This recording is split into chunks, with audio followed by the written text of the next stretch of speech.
Asante. Kwa majina naitwa Mary Amos Juma. Nasoma darasa la 7. Tunamshukuru mbunge wetu kwa kutuletea chakula. Asante. Mimi nawakilisha shule nzima. Naitwa Peter Mabwi, ni katibu wa mbunge jimbo la Tarime mjini. Leo hii nimefika hapa shule ya msingi Ronsoti pamoja na shule ya msingi Turwa, ikiwa ni mwendelezo wa kutimiza ahadi za mheshimiwa mbunge ambazo aliziahidi kipindi cha ziara yake aliyoifanya Februari Machi. Tulifika shuleni hapa, mheshimiwa mbunge akazungumza na wanafunzi pamoja na walimu. Aliahidi kutoa pia gunia za mahindi takribani 4, ikiwa ni sehemu ya kusaidia juhudi za shule hizi kuhakikisha kwamba watoto wa shule hizi zote wanapata huduma ya chakula hapa shuleni, ili kusudi waweze kupata muda mzuri wa kuweza kujifunza madarasani.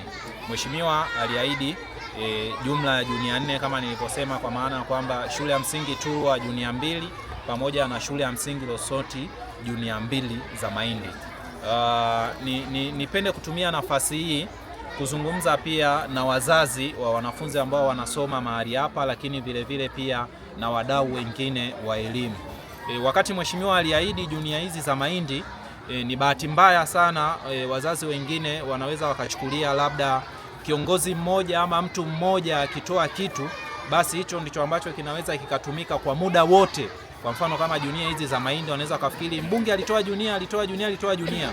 Kwa inapofika ile hatua kwamba wazazi wanatakiwa kuchangia chakula, wanarudi nyuma wakiwa wanabeba tu hiyo kauli kwamba mbunge alishatoa, sisi wazazi haturuhusiwi tena kutoa wala haturuhusiwi kuchangia chakula.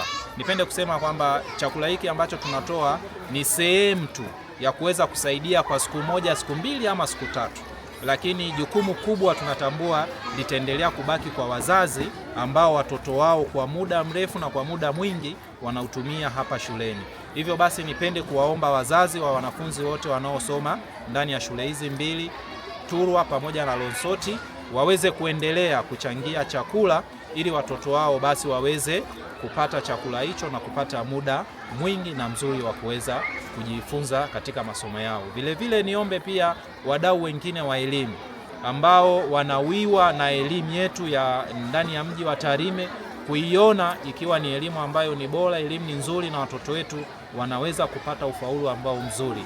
Basi niwaombe wadau wao pia waweze kushirikiana na ofisi ya mbunge, lakini vile vile kushirikiana na serikali yetu ya Jamhuri ya Muungano wa Tanzania ili kuhakikisha watoto wetu wanaweza kupata chakula. Hata kama ni gunia 1, ni gunia 2, hata kama ni debe 2, ni debe 3, wapo ambao ni wakulima, wapo ambao ni wafanyabiashara, wote kwa pamoja wanaweza wakachukua sehemu ya kile ambacho wanakipata na wakaweza kuleta kwa watoto wetu hapa. Sisi ofisi ya mbunge tunaamini itakuwa ni sehemu mojawapo ya wao kuweza kutoa sadaka, na ukitoa sadaka automatically tunaamini Mwenyezi Mungu ataweza kukubariki. Asanteni sana, niwakaribishe wote ili waweze kuchangia elimu yetu na watoto wetu waweze kupata chakula. Naitwa Mwalimu Robi Bisansaba, mwalimu mkuu msaidizi shule ya msingi Ronsoti. Napenda kushukuru sana kwa mahindi tuliyopokea. Mbunge aliahidi, leo ametimiza ahadi yake, tunashukuru sana.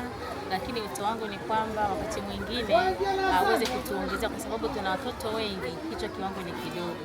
Ajitahidi aongeze mahindi mengine, lakini isiwe sababu ya kufanya wazazi wakati wa kuchanga wakidhani kwamba hiki chakula kinatosha.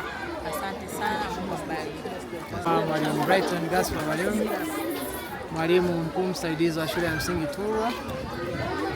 Tunakiri kupokea mchango wa magunia 2 ya mahindi kutoka kwa mbunge wa jimbo la Tarime, Mheshimiwa Esther Matiko kupitia katibu wake. Tunashukuru kwa huu mchango na tunaamini ni mwanzo wa wadau mbalimbali na taasisi mbalimbali kuwachangia wazazi ili mwisho wa siku ili jukumu liwe la jamii nzima kwa ujumla. Kwa hiyo tunakiri kupokea na tunakiri kwamba hizi gunia 2 za mahindi zitatumika kulingana na matakwa yanavyotakiwa kutumika, na tunakaribisha wadau mbalimbali na jamii kwa ujumla kuendelea kuchangia. Lakini pia tunasisitiza kwa wazazi, labda hili niliongee kwamba huu mchango hauwezi ukamudu wanafunzi wote tulionayo 1005. Hivyo basi, kwa yule mzazi ambaye ameshiriki kwa namna moja ama nyingine kutoa mchango kwa mtoto wake, huyu ndiye anayeongezewa kwa hiko ambacho mbunge ametoa. Kwa hiyo tunawahimiza wazazi kuendelea kutoa michango, kuendelea kutoa ahadi ambazo tumeziweka wote kwenye vikao vya wazazi na kwenye vikao vya WDC, kwamba hiyo michango itolewe ili wanafunzi wazidi kupata chakula shuleni. Lakini yote ya yote tunashukuru na tunaomba ushirikiano uendelee. Asante.